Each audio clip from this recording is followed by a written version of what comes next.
Salut tout le monde, j'espère que vous êtes en forme et que vous allez bien. Comment gérer au mieux les périodes intenses qu'on peut avoir à traverser? Alors que ce soit par la rentrée qui arrive, si c'est votre cas, que ce soit parce que vous avez des périodes de travail où vous avez beaucoup plus de charge mentale, beaucoup plus de charge de travail, que ce soit au contraire dans votre vie perso, que vous êtes en train de vivre beaucoup de changements, un déménagement, que vous ayez une vie de famille chargée, que ce soit une période intense parce que vous avez plein de projets annexes hors travail, je veux dire, à mener, ou alors que ce soit dû à votre activité sportive, la pratique de votre sport, ou alors que ce soit l'accumulation de tout ça. Aujourd'hui, on va parler de comment vivre et traverser au mieux ces périodes intenses. J'aborde ce sujet particulièrement maintenant parce que déjà je sais que ça pourra aider pas mal de personnes, parce que la rentrée approche, mais aussi parce que de mon côté, les derniers jours ont été très très très intenses. Certains le savent déjà, mais j'ai accompagné Valou, mon amoureux, il y a quelques jours, car il participait à une course dans les Pyrénées. Donc on a fait la route, lui a participé à la course et moi je l'ai accompagné sur la toute fin de sa course. Donc il s'était inscrit pour la Pic-Ariège. C'est une course, qui fait partie du challenge du Mont Calme pour ceux qui veulent, tout savoir à propos de ça. C'est une course qui fait 70 kilomètres pour 7 000 de dénivelé positif, donc c'est très dur et très intense et c'est assez technique. Il y a beaucoup, beaucoup de cailloux, des montées assez raides, très, très raides même apparemment. Et donc moi, je l'accompagnais sur la fin de sa course, donc c'est-à-dire que j'ai pris un dossard en tant que pacer, donc pour l'accompagner, l'encourager et faire la fin de la course avec lui. Et donc on a fait 25 kilomètres ensemble, donc la toute fin de course. Pour vous poser le contexte en tout cas, donc ça a été très intense pour lui évidemment, mais pour moi aussi parce que on a dû ensemble faire la route, gérer les derniers préparatifs, gérer l'organisation en amont et puis faire être au départ à 6 heures du matin et faire la fin de la course de mon côté avec lui donc jusqu'à l'arrivée. Donc ça a été des jours très intenses, des journées très intenses, que ce soit au niveau physique mais aussi au niveau mental et émotionnel. Et je me suis dit que c'était pile poil le bon moment de vous partager un petit peu mes astuces et comment gérer au mieux justement les périodes comme ça, quand vous devez enchaîner des journées, voire des semaines qui sont beaucoup plus intenses, beaucoup plus denses, beaucoup plus chargées. Comment est-ce que vous pouvez vivre ça au mieux? Qu'est-ce que vous pouvez mettre en place pour traverser ces périodes-là au mieux?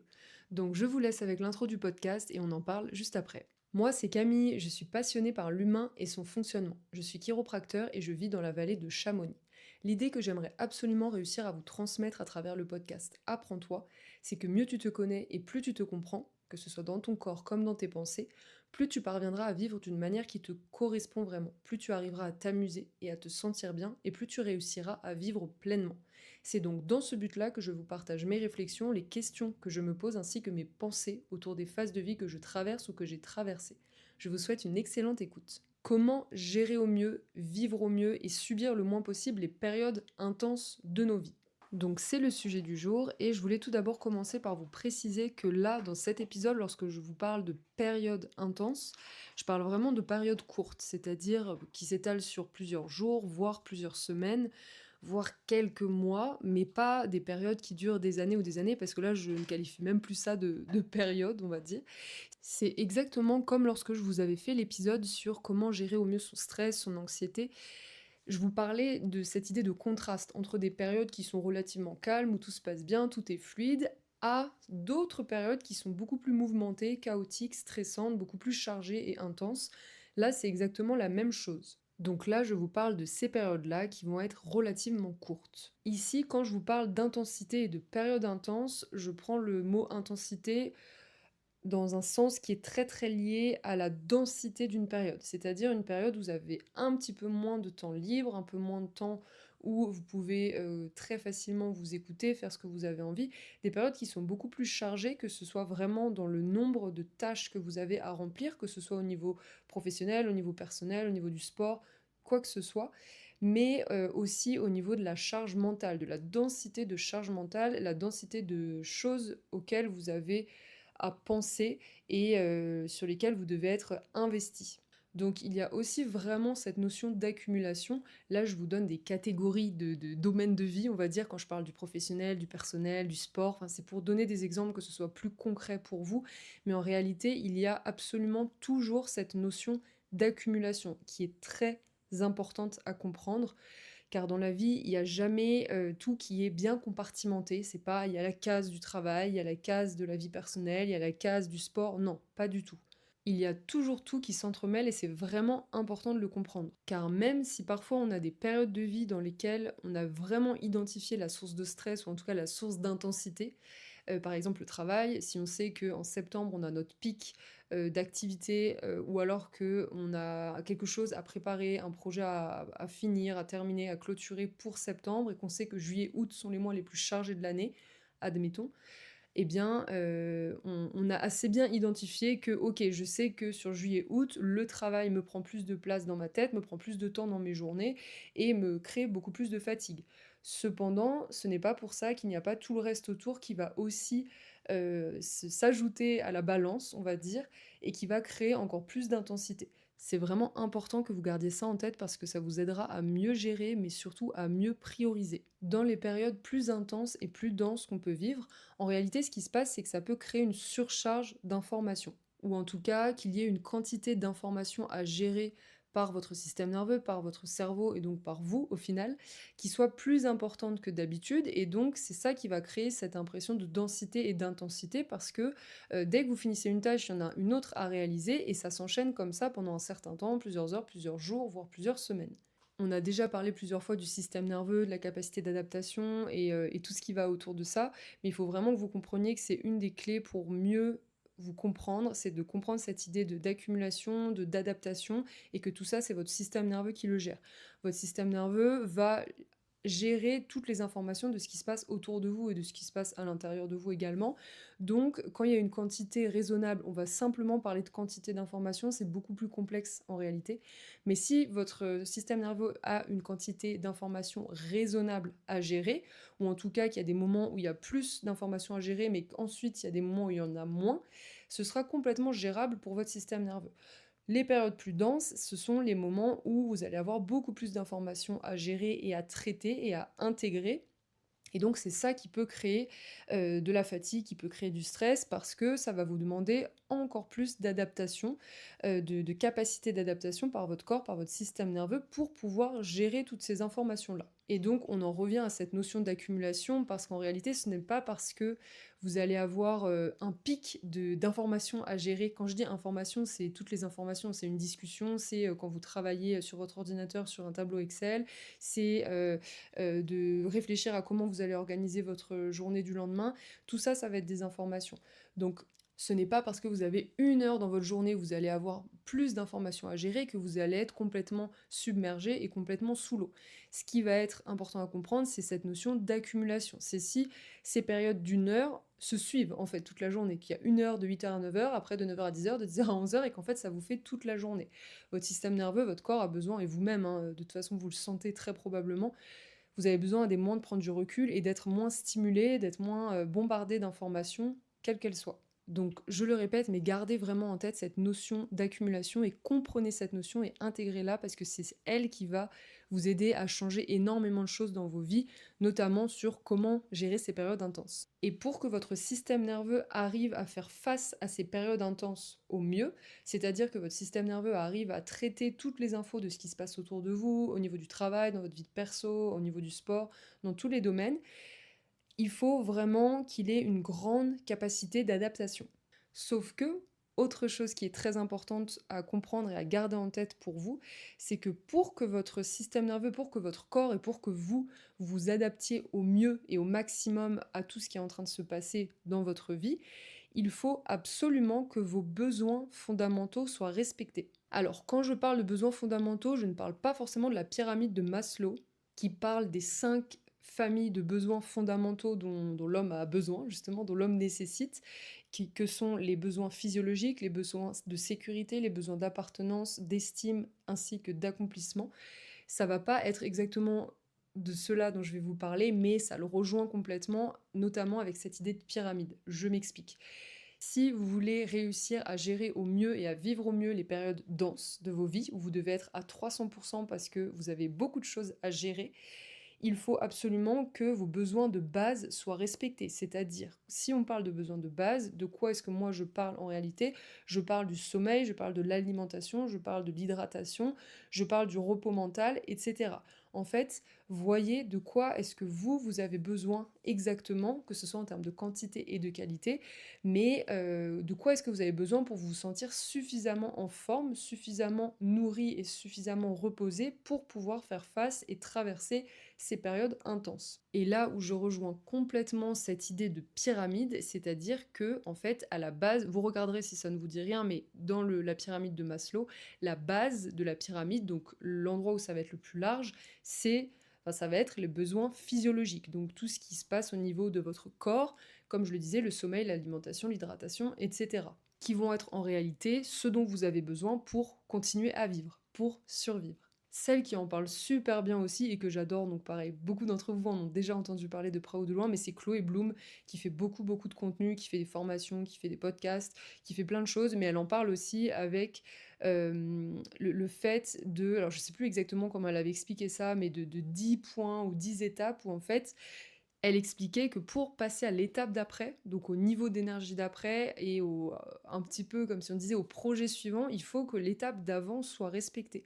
Et la base de la base, c'est l'énergie vitale, c'est justement ses besoins physiologiques. Si ça n'est pas respecté, vous ne pouvez pas faire les étapes d'après, faire les points d'après et faire ce que vous avez envie de faire à 100%. Vous ne pourrez pas le faire parce que vous n'aurez pas rempli ces premiers besoins. Très concrètement, si vous êtes dans une période de rush au niveau du travail, que vous devez être à 3000% parce que vous avez des rendez-vous super importants, que vous avez un projet à présenter, que c'est la période de l'année, c'est la période de votre vie, si à côté de ça, vous ne dormez pas, vous ne mangez pas convenablement, vous ne vous hydratez pas convenablement, etc., ça va être d'autant plus compliqué. Ça va rajouter du stress à votre corps et ça va être compliqué d'être réellement à 3000% de ce que vous serez capable de donner. Je ne dis pas que si vous ne respectez pas ces besoins-là, vous n'irez pas au bout du projet, au bout du rendez-vous, enfin voilà, que ça n'aboutira pas.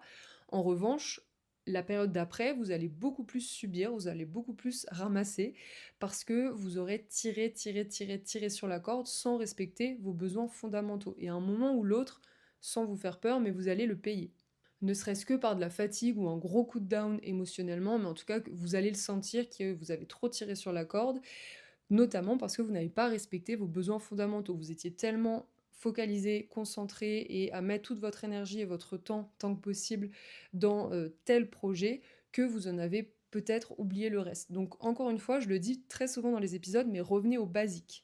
Pour réussir à gérer au mieux les périodes qui sont intenses pour vous, il faut absolument que vous respectiez vos besoins fondamentaux, vos besoins de base. Et ça, comme d'habitude, ça va vraiment dépendre des personnes. Il y a des gens qui ont besoin de dormir 6 heures, il y a des gens qui ont besoin de dormir 9 heures. Apprenez à vous connaître ou réapprenez à vous connaître, mais en tout cas, écoutez-vous et faites en fonction tant que possible. En revanche, gardez en tête également que, à propos de vos habitudes de vie, de votre rythme de vie, de votre hygiène de vie, votre vie de manière générale, on est sur une sorte de règle de 80-20. C'est-à-dire que si 80% du temps vous respectez vos besoins fondamentaux, vous dormez bien, vous mangez convenablement, vous bougez, vous faites des exercices qui vous font du bien, vous faites des choses qui vous font du bien, en fait, que vous avez une hygiène de vie qui vous correspond 80% du temps, mais que 20% du temps, vous faites des choses qui sont en théorie un peu moins bonnes pour vous, qui vous prennent plus d'énergie, ou des périodes où vous sentez que vous tirez un peu sur la corde, c'est ok. Il ne faut pas non plus tomber dans une espèce de rigidité, de se dire « Ouh là là, je ne peux pas du tout faire ça parce que je vais dormir 30 minutes de moins que d'habitude », c'est pas possible. Pas du tout. Ce que je veux vous faire comprendre, c'est que à peu près 80% du temps, donc une grande majorité du temps, que vous soyez à l'écoute de vos besoins, que vous respectiez vos besoins, votre rythme, ce qui est important pour vous, c'est ce qui vous permettra, les 20% à peu près restants du temps, ça vous permettra de pouvoir tirer sur la corde, mais de manière raisonnable. Je le répète, mais gardez en tête cette notion d'accumulation. Donc si vous alternez des périodes où vous êtes très à l'écoute, vous respectez votre rythme, vous faites des choses qui vous font du bien, et qu'ensuite vous avez des périodes un peu plus courtes, mais qui sont très intenses, très denses, et pendant lesquelles vous tirez sur la corde, c'est ok. Mais il faut qu'il y ait cette alternance-là de manière équilibrée pour vous, et que vous arriviez à avoir un juste milieu qui vous corresponde et qui ne vous fatigue pas trop sur le long terme. Parce que tout ça va s'accumuler sur les mois qui s'enchaînent, les années qui se suivent, et au final, tout au long de notre vie. Je vous reprends l'exemple très concret de ce que j'ai vécu il y a quelques jours, parce que je pense que c'est très parlant en termes d'exemple. On a pris la route un mercredi soir, après une journée de travail, on est arrivé à 4h30 du matin, on a dormi complètement, en décalé jusqu'à 10h. Donc moi j'étais cramée le lendemain parce que je mets beaucoup d'importance sur mon sommeil parce que je sais que j'en ai besoin, en tout cas d'avoir même si j'ai des heures en moins de sommeil, que ce soit au bon moment de la journée, on va dire. Je sais que dès que je suis décalée, même si je fais des heures de sommeil, ce sera beaucoup moins réparateur, mais c'est mon cas. Donc sur ce jour-là, enfin, moi j'étais crevée. Ensuite, le lendemain, on s'est levé très tôt parce que c'était le départ de la course, donc on s'est levé à 4h30. Valou a fait sa course. Le soir, moi je l'ai accompagné. On a commencé à faire les 25 derniers kilomètres ensemble vers 20h30, donc on a marché toute la nuit. On est arrivé à 6h du matin. Et on s'est recouché, le temps de rentrer, etc. après l'arrivée. Il était à peu près 9h du matin et on a dormi jusqu'à 15h. Voilà. Bon, j'ai été complètement déphasée, je le suis encore. Et je sais que ça me prend un peu de temps avant de récupérer à 100%, mais je sais aussi que mon corps me permet de faire ça. Déjà, je suis super reconnaissante de pouvoir faire ce genre de choses-là, montagne avec Valou, et puis que physiquement ça tienne, etc. Mais je sais que mon corps me permet de faire ça aussi parce que le reste du temps, j'ai une hygiène de vie qui est quand même très correcte et qui me correspond vraiment et que je suis reposée. Et le rythme là que j'ai eu pendant quelques jours, c'est inimaginable pour moi de le tenir pendant même une semaine ou 2 semaines, des mois. Enfin, c'est pas du tout imaginable pour moi. C'est hors de question. Je sais que je serais complètement flinguée et crevée et épuisée sur tous les aspects. Mais je sais que vu que le reste du temps, j'ai un rythme qui me convient et qui me va, et bah, je peux de temps en temps faire ce genre de choses où je vais tirer un petit peu sur la corde parce que j'ai comment dire, j'ai des réserves dans mon corps parce que je dors bien, je mange bien, je bois bien, etc. Donc je pense que cet exemple-là vous image bien l'idée du 80-20. Ensuite, autre point que j'avais envie de vous aborder concernant les périodes intenses et comment vivre ça au mieux, comment gérer ça au mieux, c'est en fait tant que possible essayer de ne pas tout confondre. Souvent dans les périodes intenses dans lesquelles on est très sollicité, dans lesquelles on doit fournir une grosse quantité de travail, dans lesquelles on a une grosse charge mentale, on doit courir partout, on est stressé, on est anxieux, on est beaucoup dans nos têtes parce qu'on doit penser à ce qu'on doit faire ensuite, etc. Ce qu'on peut ressentir, c'est de la fatigue. De la fatigue, ok, mais ça peut être de la fatigue physique, mais ça peut être aussi de la fatigue mentale, de la fatigue émotionnelle. Alors, je pense que vous commencez à me connaître. Pour moi, tout est lié. Tout est lié parce que, voilà, on est une unité, tout ce qui est émotionnel touche le physique, l'émotionnel, tout est lié, en fait, il y a même pas de séparation, c'est pas que c'est connecté, c'est que c'est la même chose. C'est juste que ça va s'exprimer de manière différente. C'est pas le sujet du jour, mais voilà. Quand je dissocie les deux, c'est parce qu'en termes de ressenti, ça peut vraiment, être très différent selon les gens comme d'habitude, mais aussi on peut avoir un ressenti différent lorsqu'on est fatigué physiquement et lorsqu'on est fatigué mentalement. Par exemple, lorsque vous avez une période intense de travail, où vous êtes voilà, très, très chargé au niveau du travail, il y a beaucoup de stress, beaucoup de pression, et que vous êtes amené, que ce soit dans le cadre du travail, mais aussi dans le cadre personnel, à voir beaucoup de monde, donc être beaucoup dans des discussions, dans des endroits où il y a du bruit, etc. Peut-être que ça va vous créer énormément de fatigue mentale. Donc évidemment que ça va impacter le physique, parce que comme on l'a dit, tout est lié. Ça va impacter le physique, vous allez vous sentir physiquement, ça peut créer des tensions, ça peut créer des problèmes de sommeil, ça peut créer des troubles digestifs, ça peut créer plein de choses. En revanche, ce n'est pas pour ça que votre corps n'aura pas besoin de se dépenser. J'espère que vous voyez ce que je veux dire. Ce n'est pas parce que vous êtes dans une période de grosse charge mentale, de grosse fatigue mentale, qu'il faut laisser complètement de côté l'aspect physique, de se dire ok là il faut que je mette du mouvement, il faut que je bouge, il faut que j'aille faire du sport, même si c'est à intensité réduite, mais je sais que ça va me faire du bien et que ça va m'aider à passer au mieux aussi la période. Parce que honnêtement, je ne suis pas convaincue que lorsque vous traversez des périodes comme ça, très intenses, très denses, très riches, et que vous vous sentez très fatigué, notamment mentalement. Donc là, lorsque je vous parlais de travail, je vous parlais notamment de travail sédentaire. Ok, donc si vous êtes assis sur votre ordinateur toute la journée, même si vous avez une grosse charge de travail, je conçois que ça fatigue énormément. En revanche, votre corps a quand même besoin de bouger. Vous n'en ressentez peut-être pas, vous, la nécessité, mais c'est aussi un besoin que votre corps peut avoir. Et je suis persuadée que ce n'est pas forcément la solution, lorsqu'on a les périodes les plus chargées de notre vie, de mettre complètement de côté l'activité physique, le mouvement et le sport. Donc lorsque je vous dis ne confondez pas tout, c'est ça. C'est aussi de se dire, ok, même si je suis crevée mentalement parce que j'ai beaucoup de pression, j'ai beaucoup de choses à gérer, il faut aussi que je m'occupe de mon corps, il faut aussi que je m'occupe à faire des choses qui me font du bien, à l'alimenter de la bonne manière, etc. Et par rapport à ça, il est super important que vous arriviez à identifier ce qui crée ce sentiment et cette impression d'intensité dans votre vie, dans vos semaines, dans vos mois. Et encore une fois, là, je parle d'intensité dans le sens où c'est lorsque vous traversez des périodes où vous sentez que vous êtes, voilà, vous êtes, comment dire, vous tirez sur la corde, vous sentez que vous pouvez très vite basculer dans de la surcharge et qu'il faut quand même être à l'écoute de ce qui se passe à l'intérieur de vous pour que vous puissiez gérer au mieux. Apprenez à identifier et donc encore une fois, apprenez à vous connaître pour voir ce qui va vraiment créer ce sentiment d'être submergé, d'être stressé, d'intensité ou de trop d'intensité, de trop plein, pour faire en sorte que le vase ne déborde pas ou en tout cas déborde le moins possible et que vous arriviez à très bien gérer tout ça.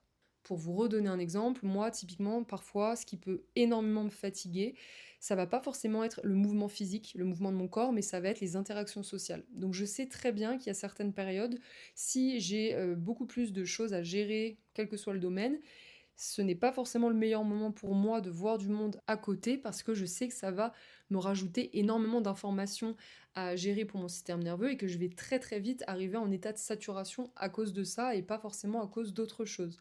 Et c'est le fait que je me connaisse, que j'ai appris à m'observer, à comprendre mes réactions face à certaines situations qui ont fait que maintenant je sais ça et j'arrive à mettre en place des choses ou changer mon emploi du temps, adapter mon emploi du temps en fonction pour faire en sorte de mieux vivre, de vivre de la meilleure des manières possibles les périodes beaucoup plus chargées. Donc identifier ce qui peut devenir source de stress pour vous, qui peut vraiment s'ajouter à tout le reste de manière beaucoup plus importante, identifier ce qui crée l'intensité et ça vous permettra de gérer au mieux derrière. Ensuite, évidemment, ce qui peut vous aider à traverser au mieux les périodes chargées et les périodes intenses, ça va être de prioriser. Ça, on en entend parler à toutes les sauces, donc je ne vais pas vous en remettre une couche là-dessus de la même manière que tout ce que je peux entendre en tout cas. Mais ce que je veux que vous compreniez, c'est que prioriser, ce n'est pas seulement classer des priorités, ce n'est pas seulement hiérarchiser.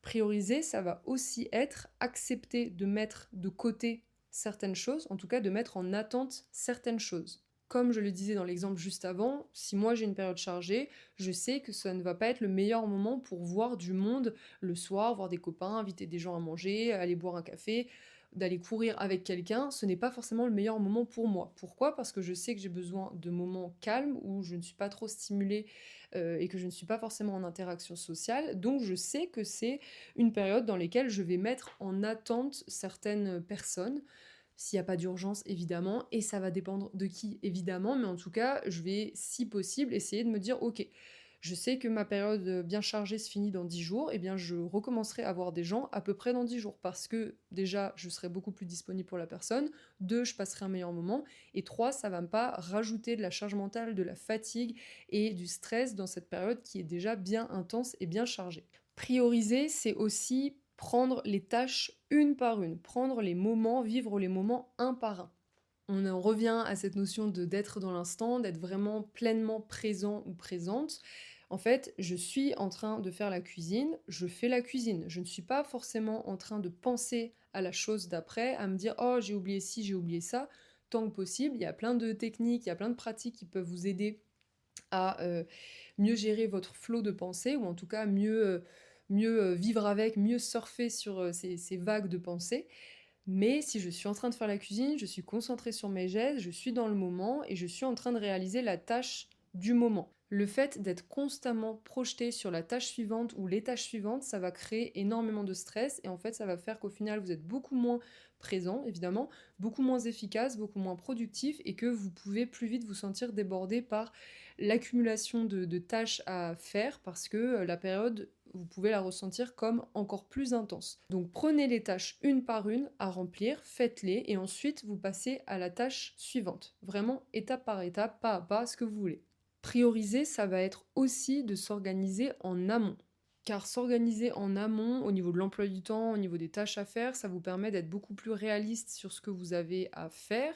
Ça vous permet de moins réfléchir sur le moment, sur comment vous allez devoir agencer le programme pour la suite. Et donc, ça vous permet de vous alléger, de vous enlever de la charge mentale sur le moment. Et ce qui vous permettra donc d'être beaucoup plus concentré et focus sur ce que vous êtes en train de faire.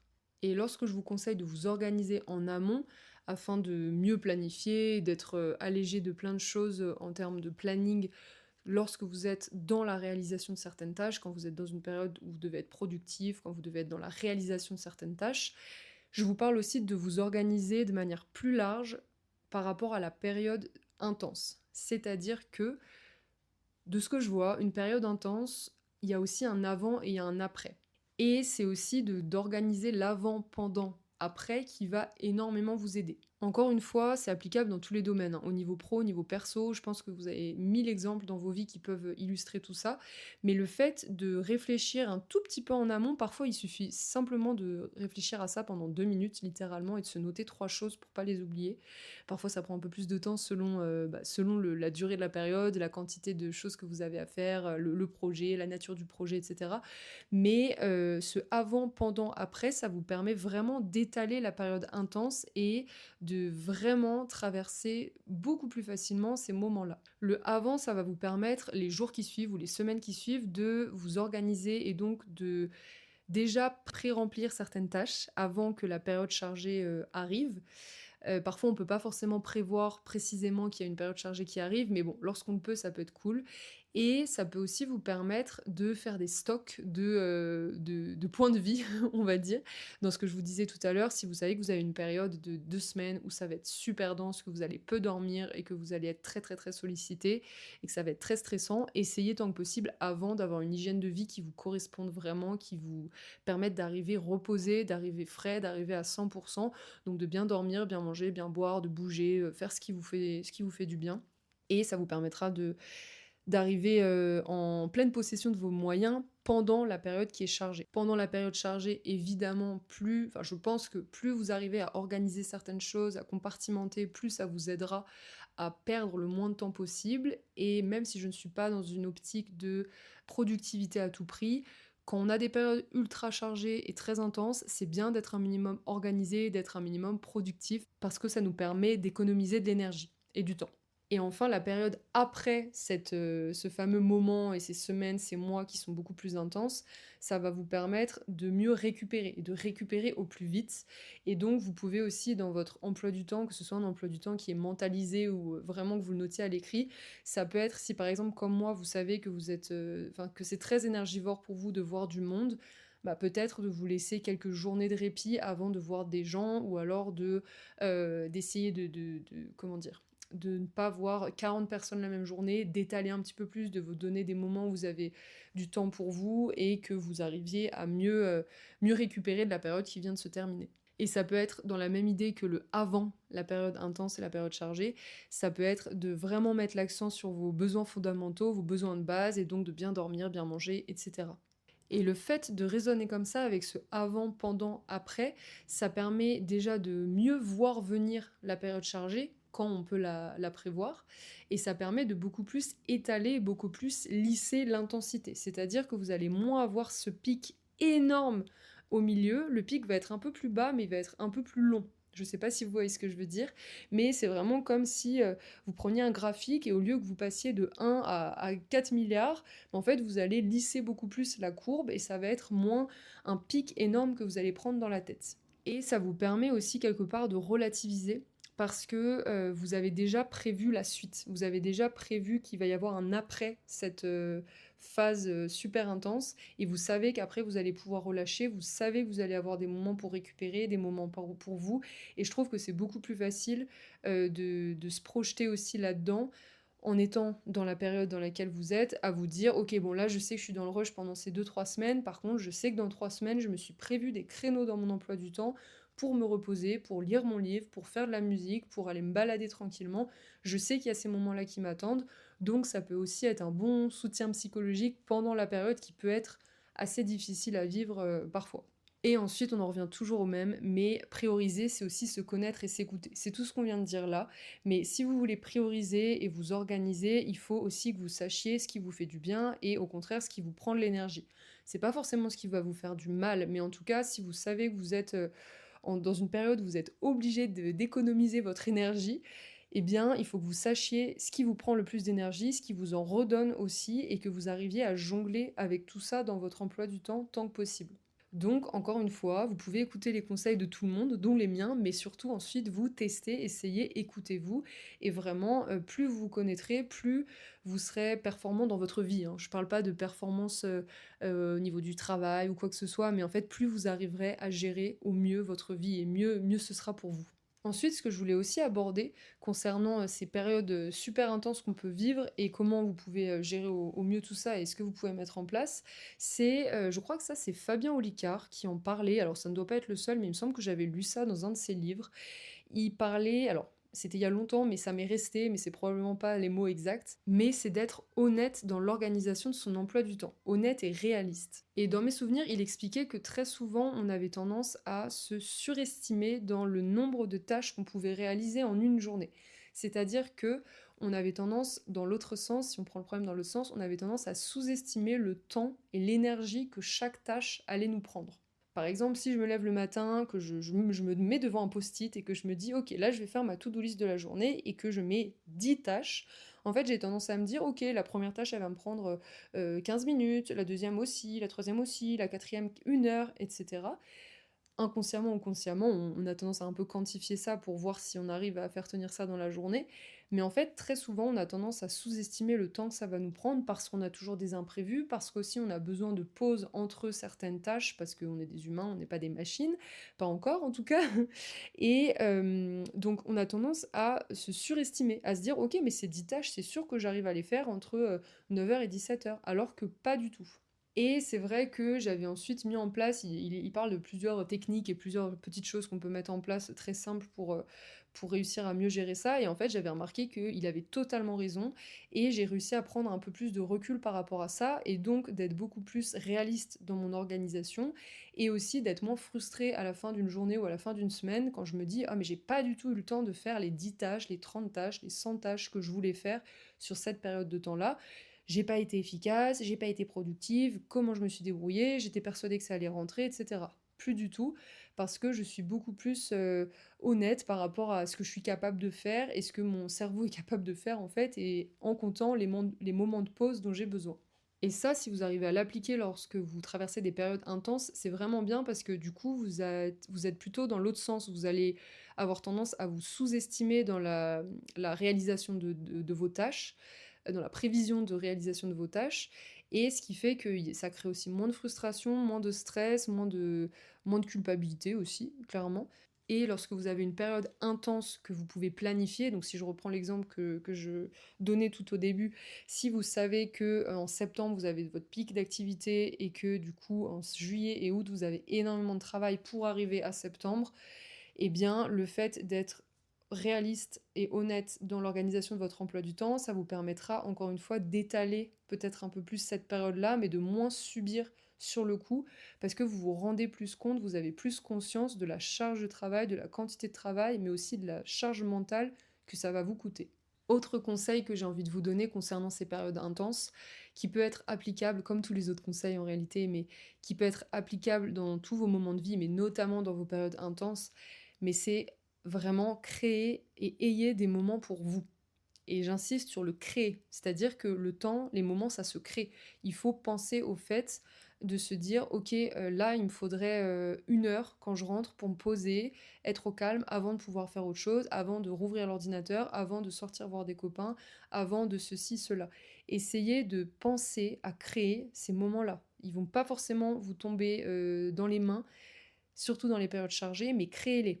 Que ce soit des moments calmes, que ce soit des moments où vous faites votre sport, que ce soit de la méditation, que ce soit de la lecture, quoi que ce soit, mais faites des choses qui vous font du bien à vous, même dans les périodes intenses. Alors en effet, si c'est une période qui dure 2 jours, c'est une chose, mais si c'est des périodes qui durent 1 semaine, 2 semaines, enfin vraiment même à partir de 4-5 jours, n'oubliez pas que vous avez besoin à des moments de couper, de mettre le cerveau en pause et vous ne serez plus productif dans tous les cas si vous continuez à enchaîner des heures de travail, si vous enchaînez des choses sans répit, vous ne serez plus efficace, vous ne serez plus aussi efficace en tout cas. Donc créez ces moments-là pour vous, pour faire des choses qui vous font du bien. Prenez un rendez-vous chez un masseur ou une masseuse, enfin, faites ce que vous voulez, mais prenez ces moments de pause, ces bulles pour vous faire du bien à vous et couper de tout ce qui est en train de se passer. Ça vous permettra de vous recharger un peu au milieu de tout ce brouhaha, de tout ce chaos et de tout ce que vous avez à gérer.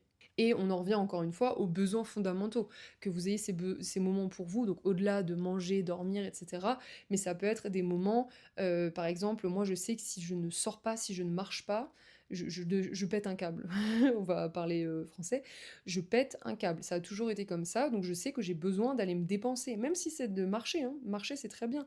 Je suis incapable de passer une journée à l'intérieur. C'est impossible pour moi et c'est OK. Maintenant, je l'ai accepté et c'est très bien. Au contraire, je trouve que c'est une force dans pas mal de circonstances.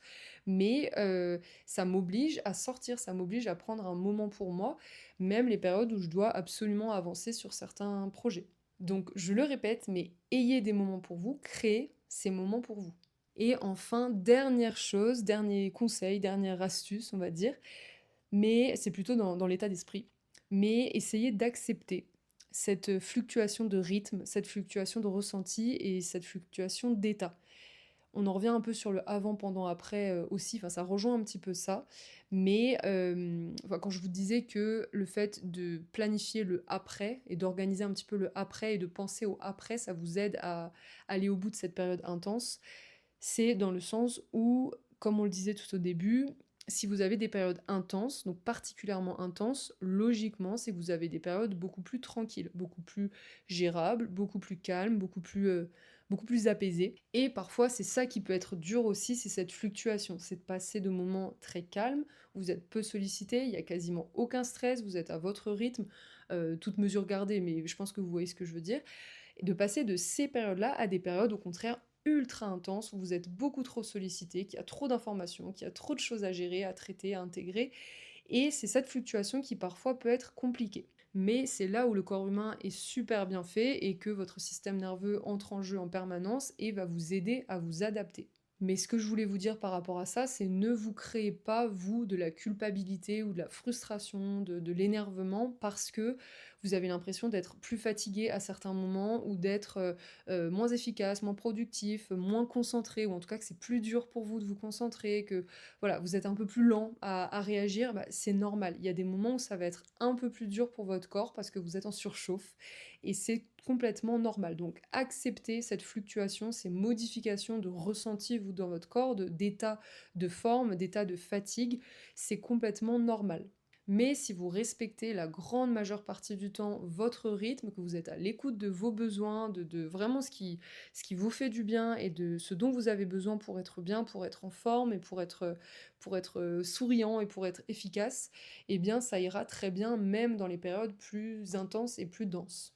Encore une fois, tout est question de balance, plus que d'équilibre même, parce que le mot équilibre, je trouve que ça peut faire un petit peu fixe, alors une balance à l'ancienne, on voit très bien que c'est tout le temps en mouvement, et que dès qu'on bouge les poids d'un côté, ça va impacter l'autre côté. C'est vraiment ça, c'est que tout est question de balance, et voilà, ne vous culpabilisez pas, les périodes intenses, c'est normal que vous soyez fatigué en fin de journée, c'est normal que vous deviez adapter un petit peu votre quotidien, qu'il y ait des choses que vous n'ayez pas le temps de faire, que vous fassiez peut-être moins de sport, mais faites-en quand même si vous avez l'habitude d'en faire parce que ça vous fera du bien. Mais soyez indulgent et indulgente envers vous-même, envers votre emploi du temps, envers votre planning, mais créez-vous quand même du temps pour vous.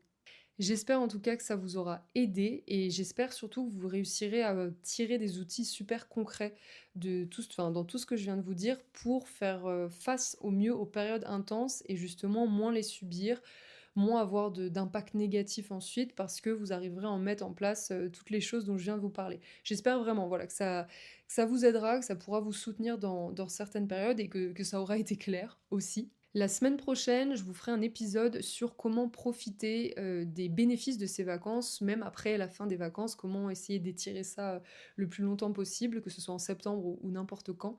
Et je vous rappelle également qu'en septembre, je ferai des épisodes spéciaux où je réponds à vos questions. Donc si vous avez des interrogations sur la chiro, sur l'approche de la chiro, sur la pratique que j'ai, si vous êtes chiro ou étudiant chiro et que vous avez des questions à me poser en particulier, posez-les-moi, je répondrai de manière anonyme. Ça peut être aussi sur mon mode de vie à Chamonix, vu que je viens de Paris, donc c'est quand même complètement différent, que ce soit sur la création de contenu, sur les podcasts, enfin sur quoi que ce soit, posez-moi vos questions. Je trierai moi ensuite pour faire des épisodes, par catégorie de questions. Mais posez-moi vos questions, il y a mon adresse mail dans la description de l'épisode et du podcast, donc n'hésitez pas et sinon, vous pouvez m'écrire, sur Instagram évidemment et puis répondre aux boîtes à questions que je mettrai en place. Si l'épisode vous a plu, vous pouvez le noter ou laisser un commentaire, moi ça m'aiderait beaucoup, donc merci par avance.